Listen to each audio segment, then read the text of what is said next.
अयोध्या में श्री राम मंदिर निर्माण के बाद दुनिया भर के हिंदुओं का स्वाभिमान जागा है, गौरव बढ़ा है। इस आंदोलन में आप भी एक प्रमुख भूमिका में रहे, संघर्ष यात्रा कैसी रही?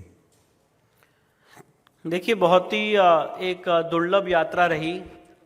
मैं तो उन नारों के बीच में पैदा हुआ हूं जब हमने सुना है बच्चा बच्चा राम का, जन्मभूमि के काम का, सौगंध राम की खाते हैं, मंदिर वहीं बनाएंगे।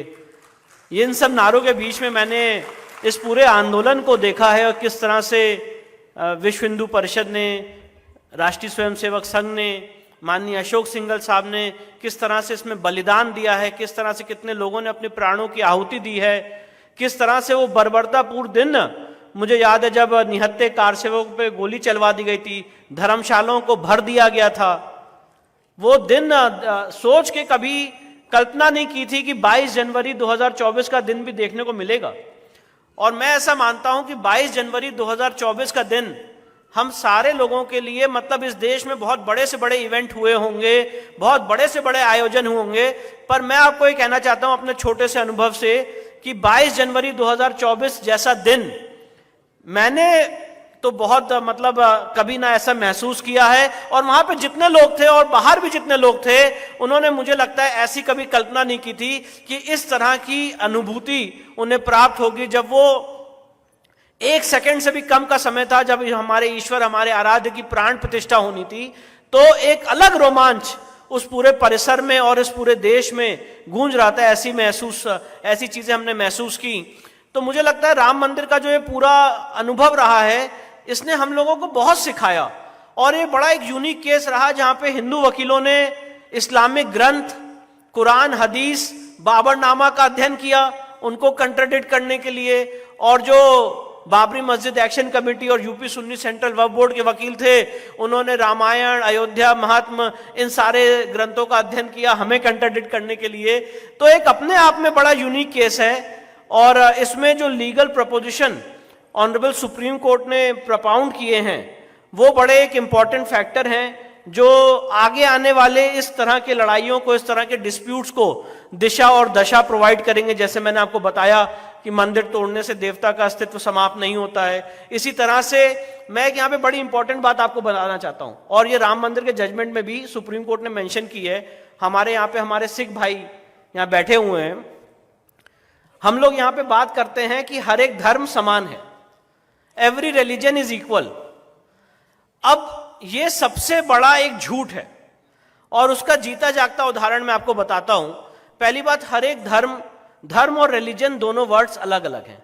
अगर आप डिक्शनरी मीनिंग देखेंगे धर्म की, तो वो अलग तरह से डिफाइंड है और रिलीजन अलग तरह से डिफाइंड है। तो आप अगर ये समझें कि रिलीजन का या धर्म का अगर इंग्लिश अनुवाद रिलीजन है, तो पहली बात तो ऐसा नहीं है। और इस पे आप लोग रिसर्च भी कर सकते हैं। ये एक स्वामी विवेकानंद ने भी इसमें काफी डिटेल्ड अपना वक्तव्य दिया है। अब एक बड़ा इंटरेस्टिंग केस उठा था 1924 में, जिसमें मामला उठा, एक सिख धर्म से संबंधित संपत्ति थी और उस संपत्ति को गुरु ग्रंथ साहिब के नाम पे दर्ज कर दिया गया। तो सवाल ये उठा कि क्या गुरु ग्रंथ साहिब को इन संपत्ति को अपने पास होल्ड कर सकता है? क्या ये एक जीवंत प्राणी है? क्या ये एक ज्यूरिस्टिक पर्सनैलिटी है? मामला सुप्रीम कोर्ट तक ट्रैवल किया और ऑनरेबल सुप्रीम कोर्ट का इसमें जजमेंट आया है। और सुप्रीम कोर्ट ने ये कहा कि Guru Granth Sahib is a juristic personality, it's a juristic personality. Guru Granth Sahib को सुप्रीम कोर्ट ने ज्यूरिस्टिक पर्सनैलिटी का दर्जा दिया है। ये बात राम मंदिर के जजमेंट में भी ड्यूरिंग डिस्कशन इसको कोट किया गया है।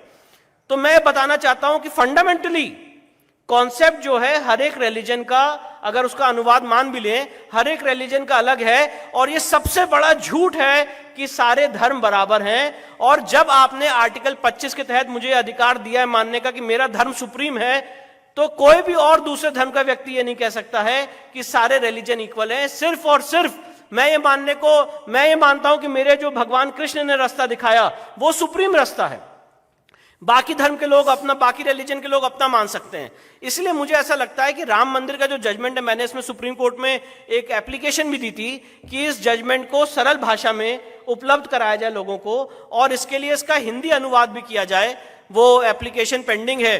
पर राम मंदिर का जजमेंट मुझे ऐसा लगता है, इस जजमेंट को हम सबको पढ़ना चाहिए सरल भाषा में, और इस ये पूरी 69 इयर्स की जो जर्नी है इस पूरी सिविलाइजेशन की, ये उसको जीता जागता उदाहरण है कि किस तरह से इस तरह के डिस्प्यूट्स करे जा सकते हैं, और हिंदू देवी देवताओं का क्या लीगल महत्व है और कंसेप्चुअली क्या फर्क है। जैसे किसी और जगह पे मस्जिद is a place of congregation, church is a place of congregation, पर हिंदू धर्म में temple is not just a place of congregation. ये सिर्फ इकट्ठा होने की जगह नहीं है। मंदिर में आप डिविनिटी के साथ साथ उस देवी देवता को जीवंत प्राणी मानते हैं, लिविंग एंटिटी मानते हैं। ये सारे कंसेप्ट्स मेंशन्ड हैं। तो मैं ऐसा मानता हूं कि बहुत सुखद जर्नी रही है, और जो इसके एक पल हैं ऐसे जिसमें स्ट्रगल किया पूरे समाज ने, वो भी हमने देखा है।